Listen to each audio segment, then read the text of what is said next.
All of Integrity's systems are in great shape. The crew is ready to complete its mission just 15.5 minutes from now. All of the activities today have gone off in perfect fashion. No issues with the vehicle, no issues with the crew. And the weather at the splashdown site is go.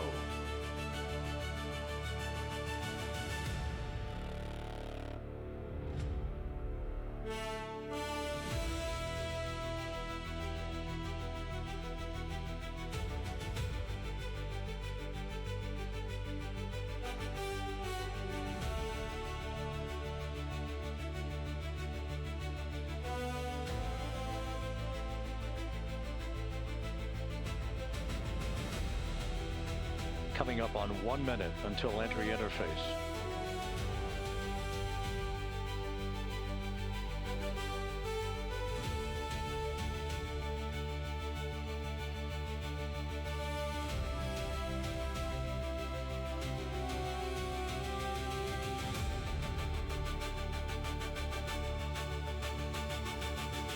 Mark 1 minute until entry interface.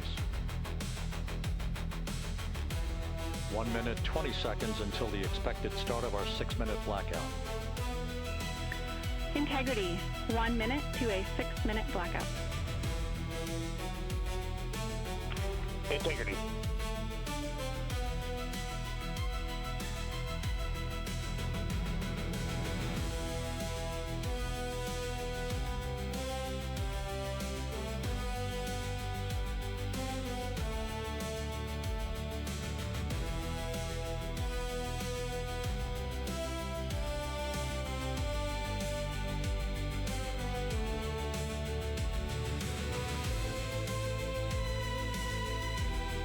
Seconds till entry interface.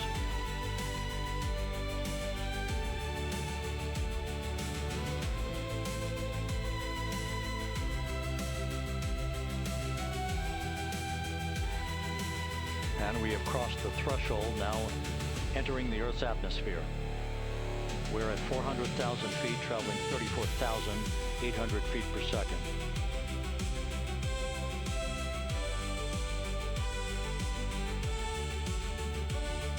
Time to splash down, 13 minutes, 10 seconds.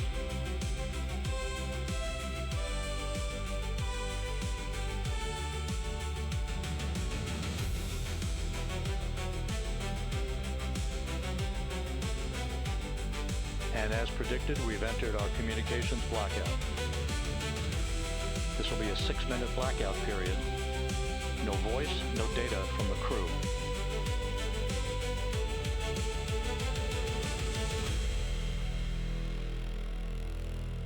We're 30 seconds away from the anticipated point of peak heating on the vehicle, where temperatures will rise to about 4,000 to 5,000 degrees Fahrenheit. This is the true test of our trajectory.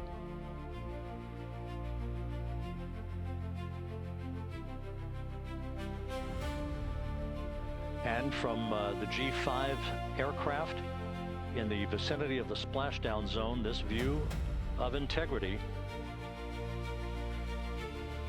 So that pinpoint of light shows the vehicle as it enters the period of peak heating in the Earth's atmosphere, the first tug of gravity being felt by Integrity's astronauts since their launch back on April 1st.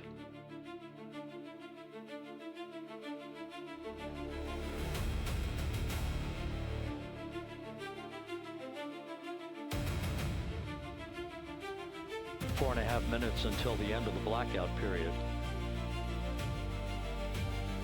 Time to splash down, 11 minutes, 33 seconds.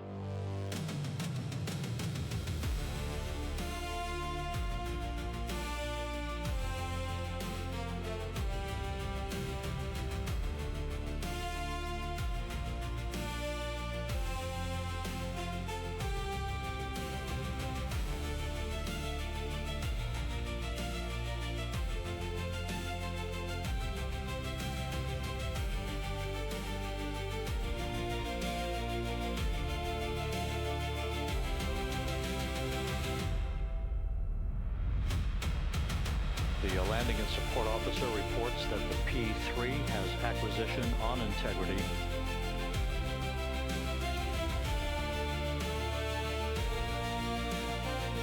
3.5 minutes left in this blackout period. This is a visualization of the plasma buildup around the spacecraft and the repelling of that heat on Integrity's heat shield.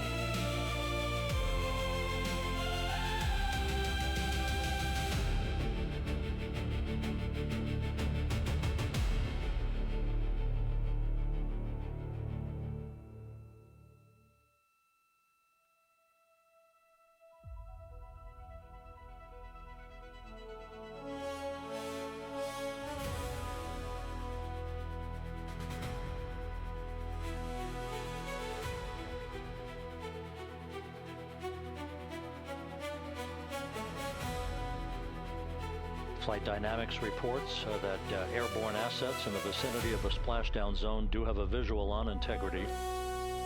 Still 2 minutes and 40 seconds left in our blackout period.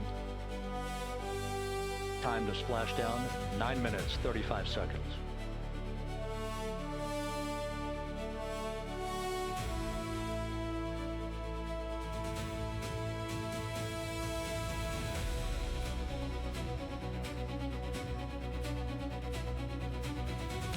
Multiple airborne assets as part of the recovery team all have visuals on Integrity.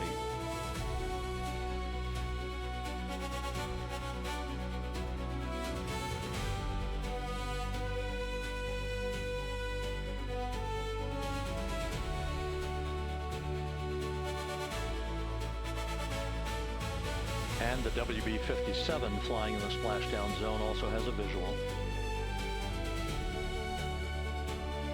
And the Navy helos also have visuals.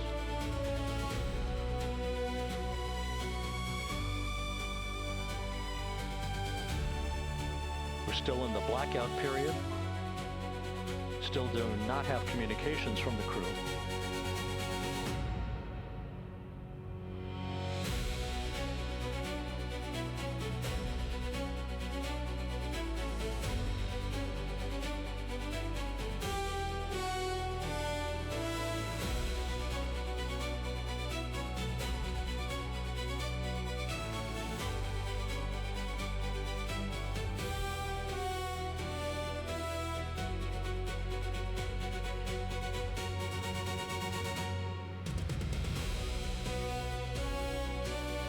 We're standing by for communications from the crew. We should be out of a blackout period less than a minute from now.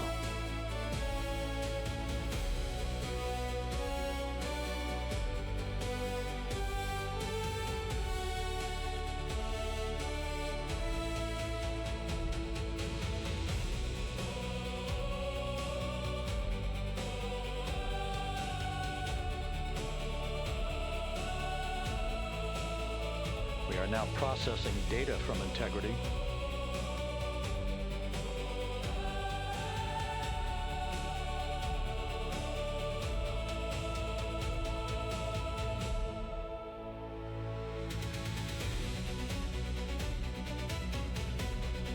Landing and support officer reports the small boats are en route to the splashdown target zone.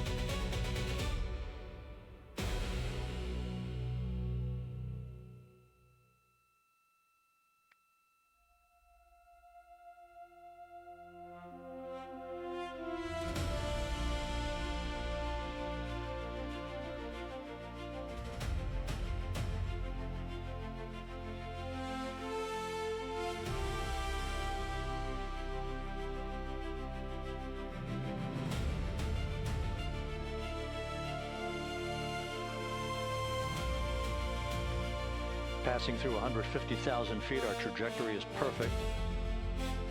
We're getting intermittent views of Integrity.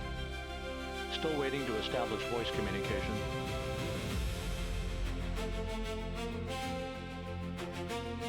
Integrity, Houston, comm check, post-blackout. Houston, Integrity, we have you loud and clear. Your trajectory is nominal and your recovery teams have visual. Guidance looks good. No action for the enabled internal camera controller fail. Big cheers from the viewing room here in Mission Control as voice communication reestablished with Commander Reed Wiseman America and a waiting world, Integrity is 5.5 minutes away from coming home.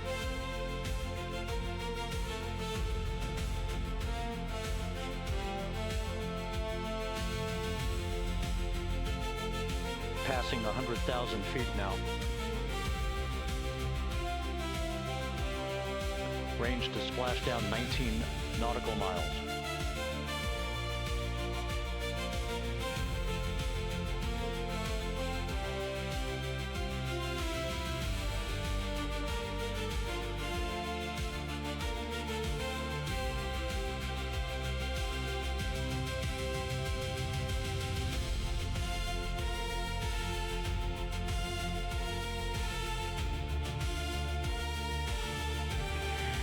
Integrity, impact to the camera controller fail is no tab 1 views of the chutes.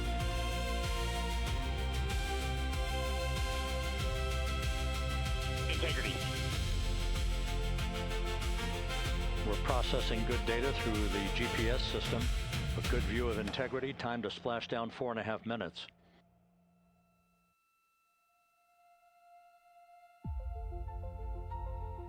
And a view of Integrity from the WB-57. We're at 50,000 feet.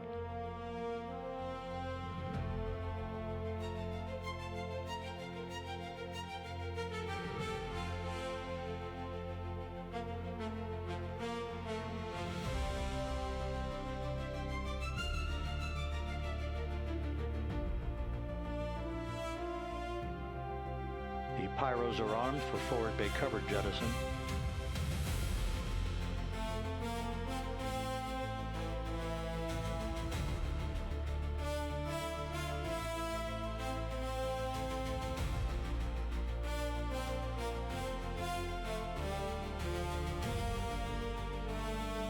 And there go the first series of parachutes, and we're on drogues.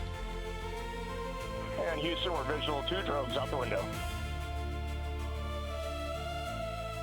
2 good drogue shoots. Next up, We copy, we see them. the deployment of pilot parachutes that will pull the main chutes out. Time to splash down 3 minutes and 10 seconds.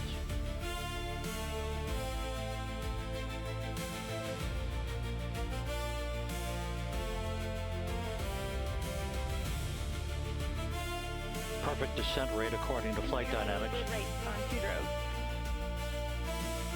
We keep the same on board.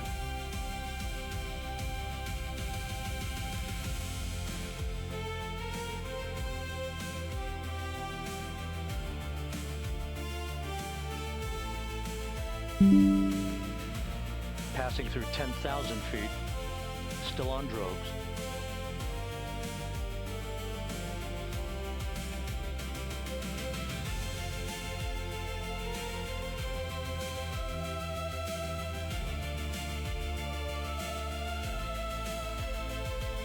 Main chute deployed. We're at 5,000 feet.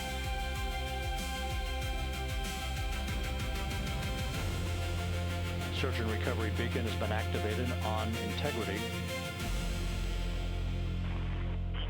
And we have 3 good main chutes. Good 3 main chutes, good reefing, good descent rate. Good rates, and we see 3 good-looking parachutes.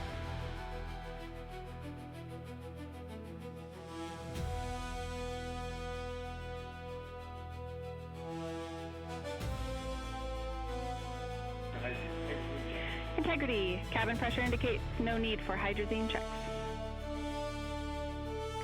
Integrity copies. This is a perfect descent for Integrity. Its crew sounding hale and hearty on board. Time to splash down 1 minute, 15 seconds.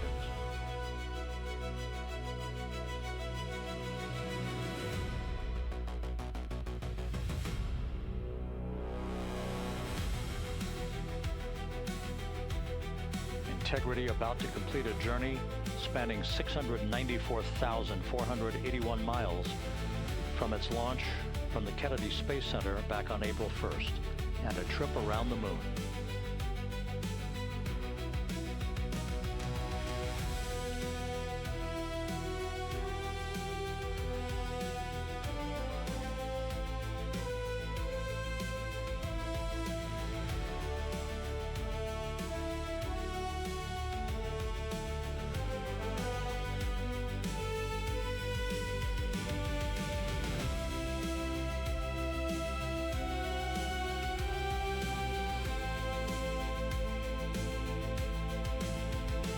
passing through 1,000 feet.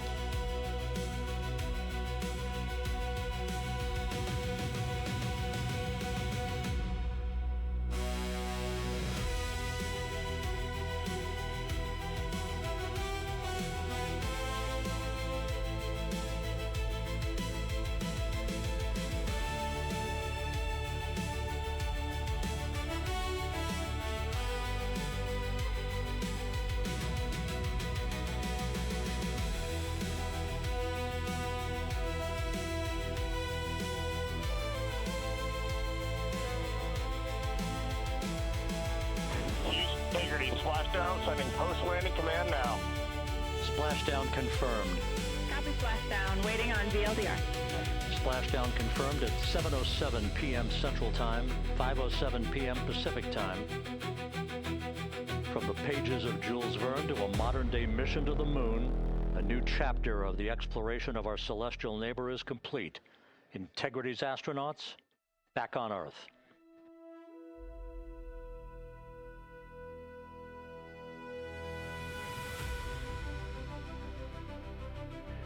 And the landing and support officer reports the vehicle is stable 1. We still will be deploying the crew module uprighting system to maintain that orientation. A perfect bullseye splashdown for Integrity and its 4 astronauts.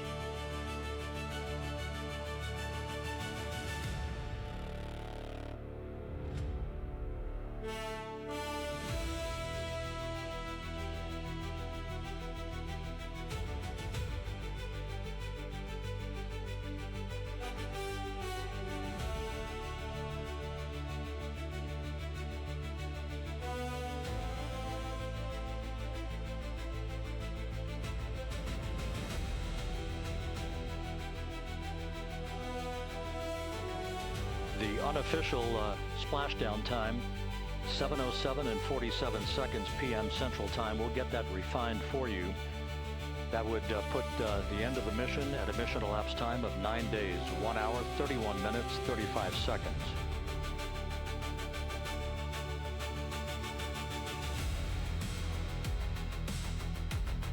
And we're configuring for very low data rate.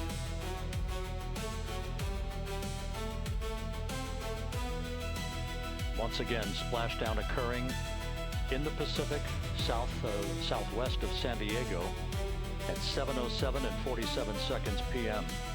Integrity Houston, comm check on VLDR.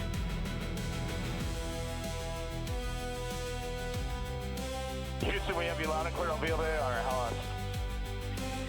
We have you the same. We'll meet you over in post-landing. Perfect communications established. A journey. We are stable 1, 4 green crew members. Houston copies all.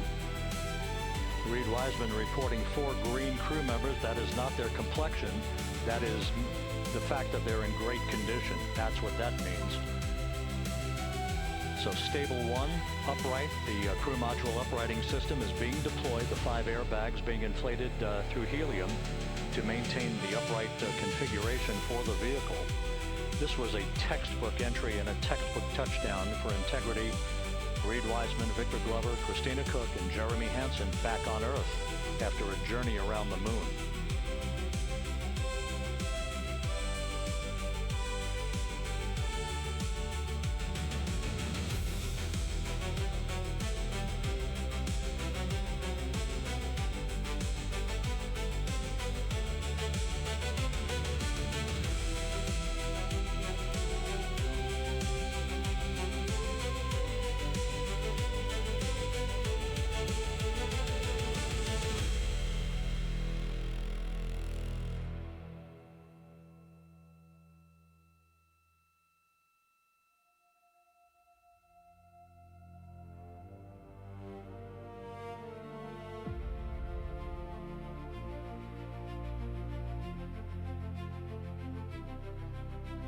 We continue to monitor the functioning of the CMOOS system. The airbags are being inflated to maintain a stable 1 or upright configuration. And there's a good view from one of the naval helicopters hovering overhead. Reed Wiseman reporting 4 green crew members, meaning they're all in excellent shape.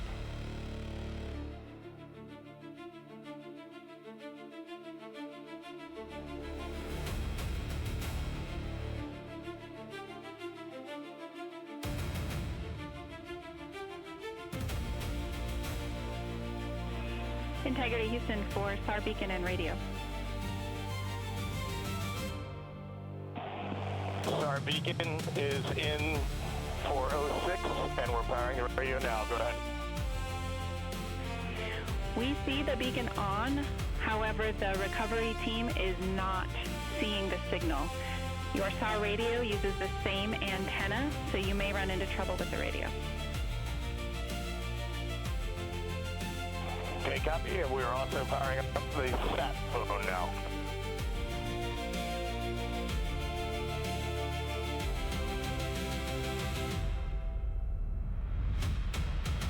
So Integrity is in great shape, and as the crew continues its post-splashdown timelined activities on board, Reed Wiseman once again reporting that all 4 crew members are in excellent shape.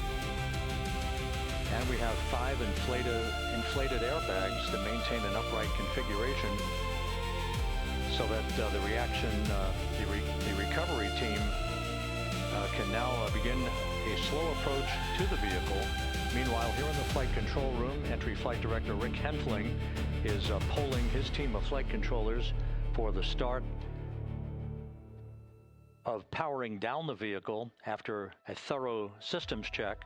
We have no toxic gases to be concerned about, so the recovery personnel can approach the vehicle, but not until we have powered down the spacecraft. That's expected to take a few more minutes.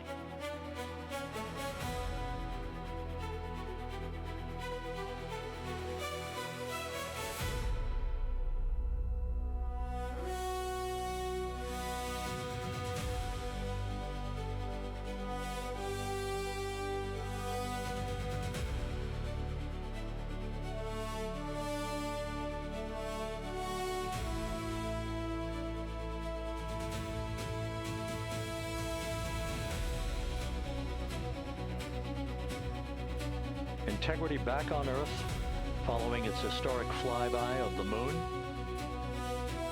It was, for all intents and purposes, a textbook mission. Going on 28 per hour remain on this frequency. We copy.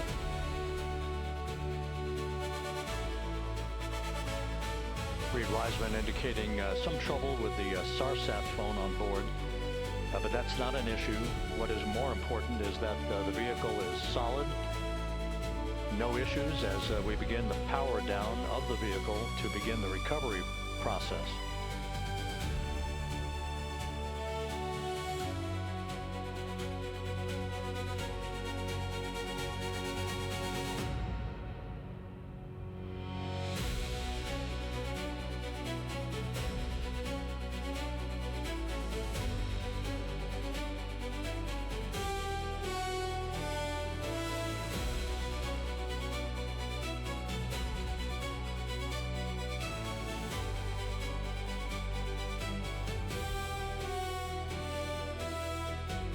The propulsion officer here in Mission Control reports that we have safed the prop system on Integrity. Can you say again, that was very weak and broken?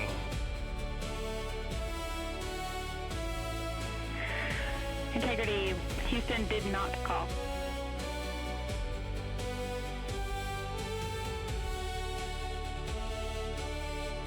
Copy that, Houston. It might have been on the SAR radio. Stand by.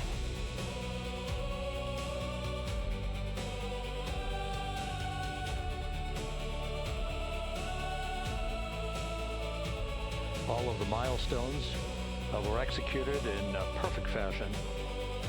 Integrity entering the Earth's atmosphere right on time, reaching its peak speed shortly after a blackout period began. We emerged from the blackout period, but the recovery imagery airborne assets were able to pick up Integrity's descent almost immediately through entry interface, tracking the vehicle all the way down. And finally, you saw the sequence of chute deployments. First, the forward bay cover being pulled off the top of the vehicle by a series of 3 parachutes. Then the drogue chutes were deployed, followed by the 3 main chutes that slowed the splashdown velocity of Integrity to just 19 miles an hour.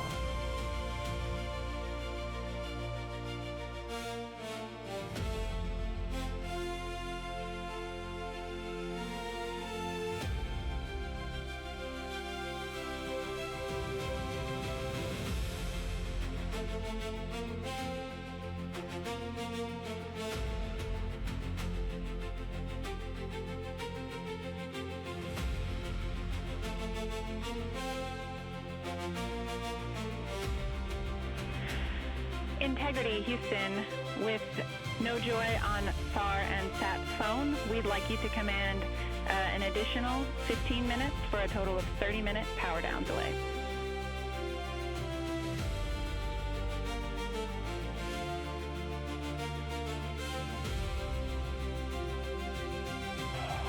All right, Jackie, we have selected T/D+30. No joy on SAR radio or sat phone. And stand by, we have the master diver on SAR radio. Please hold comms. Hey Lily, excuse me, hey Jackie, we just got the master diver on SAR.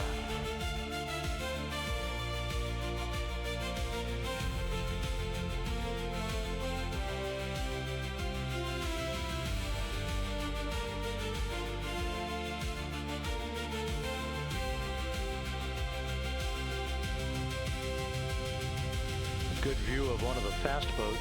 Integrity Houston, if you are happy with your comm with Master Diver, you can go back to the 15-minute power down. Okay, stand by. Yeah, we'll confirm here in a second. The crew on board Integrity coordinating with the flight control team in Houston here in Mission Control on the timing of the power down of the vehicle, which will be the precursor to the recovery teams approaching the spacecraft. There are no issues with Integrity. We've had a bit of broken capability in establishing a SARSAT or satellite phone communications capability between the crew on board Integrity and the recovery team. That will get sorted out here shortly. There's plenty of cooling on board Integrity, so there's no rush to begin the power down. I call you on the sat phone and not getting an answer there either. Concur, we haven't had anything come through.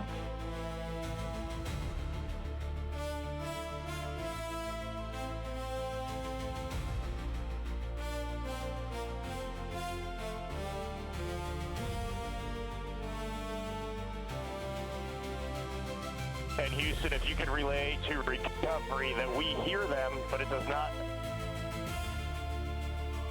appear as though they are hearing us.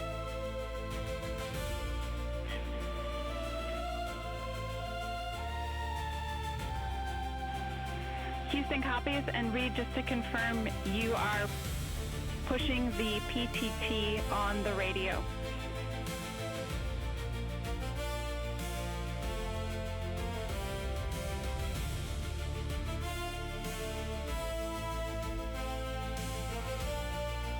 So as we continue to sort out the communications between Integrity and the recovery teams, we are standing by for the initiation of the power down procedures that, as you see, the recovery teams are moving towards the side of the capsule.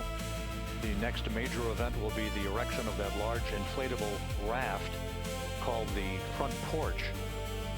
That will be the port of call for the crew as they're being extracted one by one from the vehicle.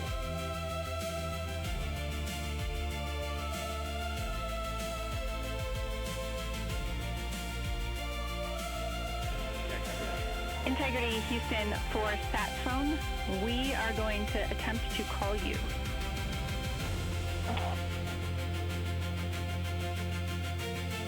Good idea, standing by.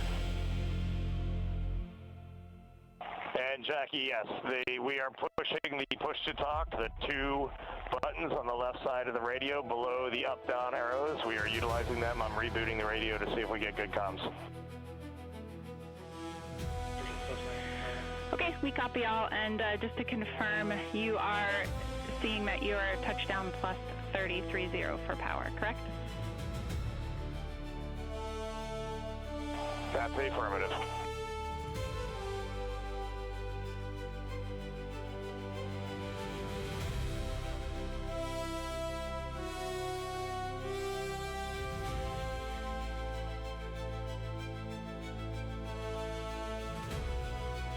We are trying a backdoor approach to have mission control here call the crew on their satellite phone.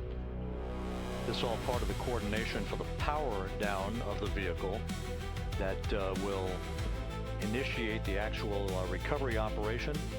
The first boats with the Navy divers on board are standing by, waiting to close in on Integrity to begin the process of erecting the large inflatable raft that's called the front porch that will be where the astronauts are extracted from so that they can have a few minutes to get their land legs back before they're hoisted aboard the Navy helicopters for the flight back to the deck of the USS John P. Murtha.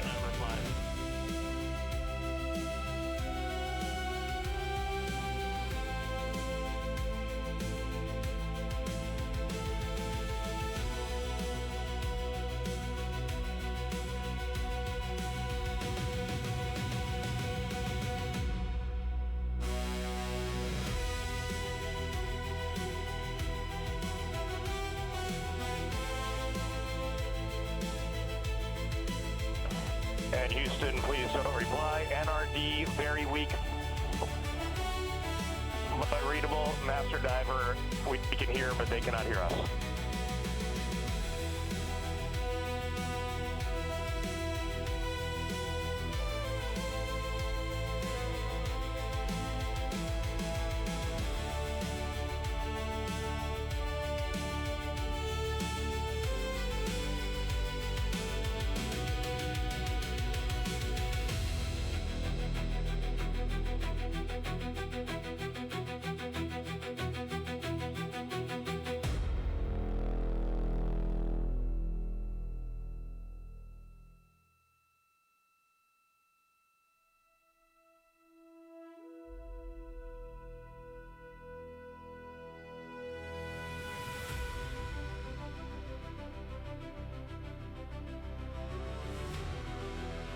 And Houston on OE1, is there any chance that's IF into NRD?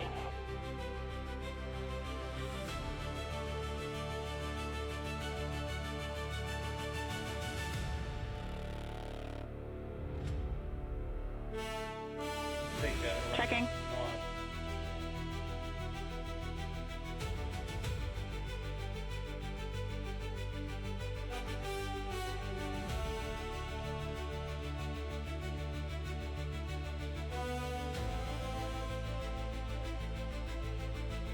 This is Mission Control, Houston. While we stand by for the establishment of communications between Integrity and the recovery team that is basically standing by very close to the spacecraft, we're going to go to the deck of the USS John P. Murtha, where Megan Cruz is standing by with Administrator Jared Isaacman.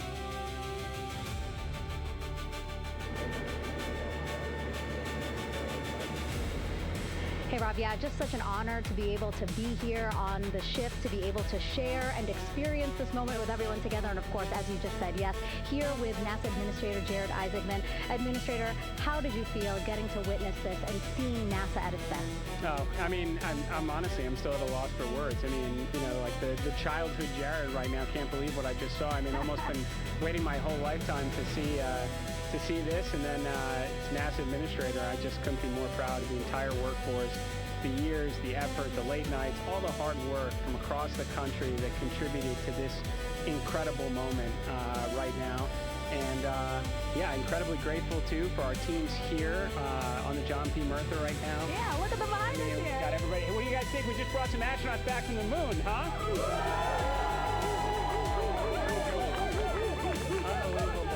you. Yeah, so grateful to the Navy, the sailors that are here, the NASA teams. I mean, this is a joint effort that's on their way right now. These recovery forces are getting out to our Orion spacecraft to integrity, get our astronauts back on the ship safely. Yeah, and this is not just an accomplishment for NASA. This is an accomplishment for humanity. Again, a historic mission to the moon and back. How does this make you feel, and what do you hope people take away from this?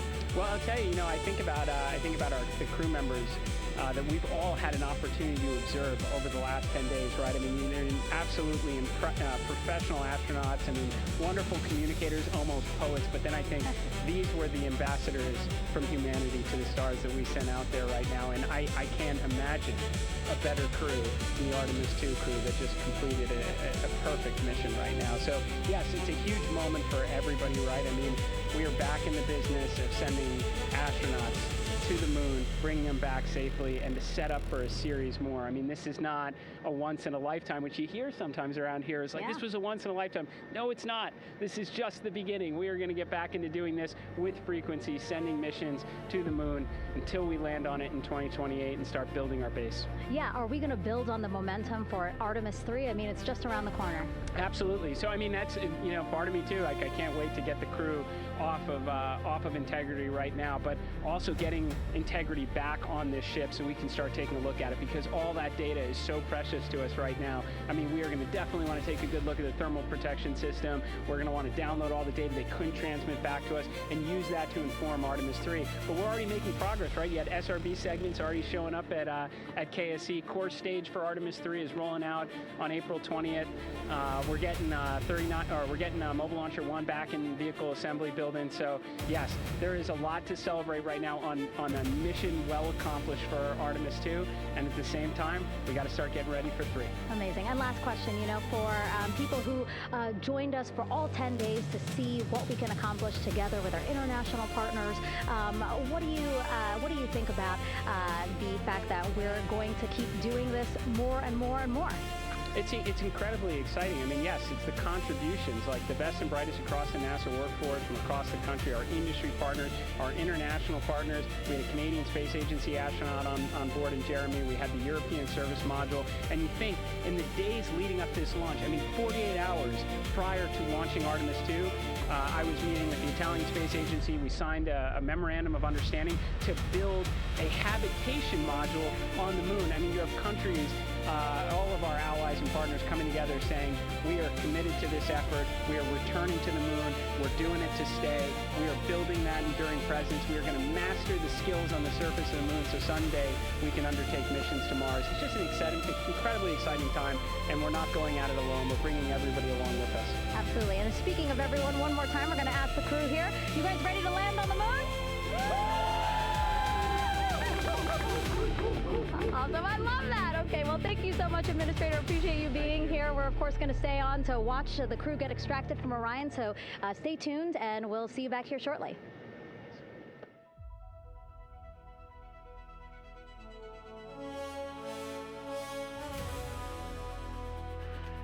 Thank you, Megan, and thank you, Administrator Isaacman. We are in the process of working to establish that communications link and to establish the procedures that will lead to the power down of the spacecraft, which is gently bobbing in the Pacific following a bullseye touchdown that occurred at 7:07 p.m. Central Time, 5:07 p.m. Pacific Time, 2.5 hours before sunset in the Pacific, southwest of San Diego. We have once again heard from the crew during that interview opportunity with the administrator, and we have 4 healthy crew members on board.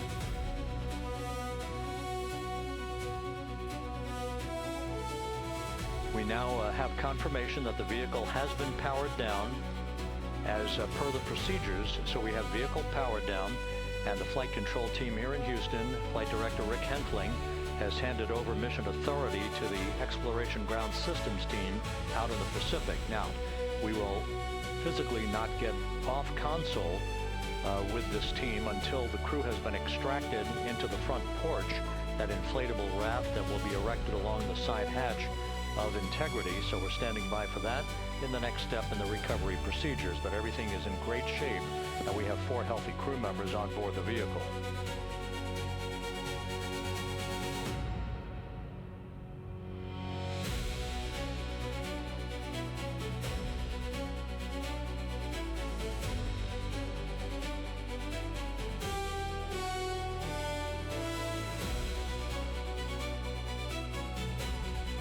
All of the entry events went by the book, no issues, perfect trajectory for integrity that was culminated with one final raise burn to improve the angle of attack for the vehicle as it entered the Earth's atmosphere. All of that flight dynamics computation worked like a charm.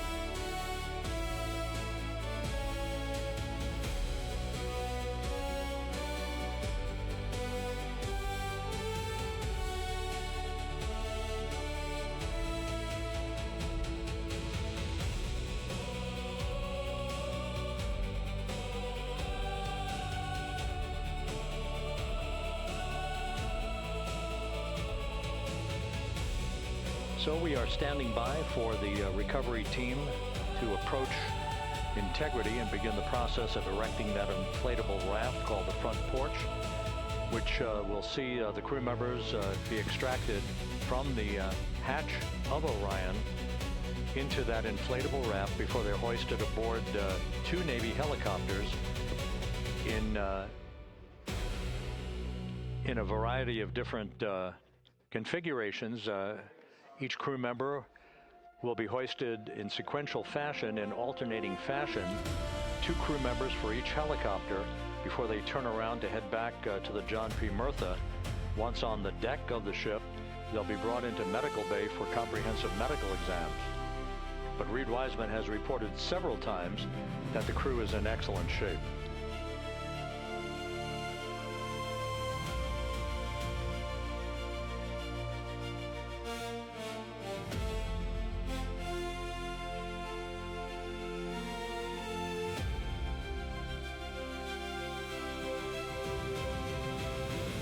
So just to recap, it has been some 26.5 minutes since the splashdown of integrity in the Pacific. The vehicle is in excellent shape. It performed like a champ all the way down through the Earth's atmosphere. All of the vehicle functions were checked off in excellent trip hammer fashion. The parachutes all deployed as planned. Splashdown occurring at 7:07 p.m. Central Time, 5:07 p.m. Pacific Time.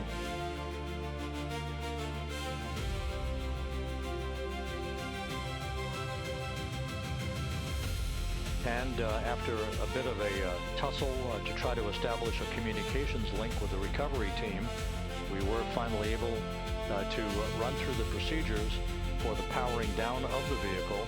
We've handed over mission authority to the Exploration Ground Systems folks out in the Pacific, and the recovery team will be approaching the vehicle shortly to erect the inflatable raft called the front porch before opening the hatch to integrity to bring the crew members onto that raft before they're hoisted onto 2 Navy helicopters, 2 crew members for each helicopter before they're flown back to the deck of the USS John P. Murtha.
This is Mission Control Houston.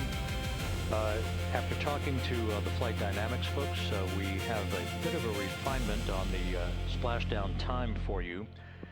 Their computation shows a splashdown time of 7:07 and 27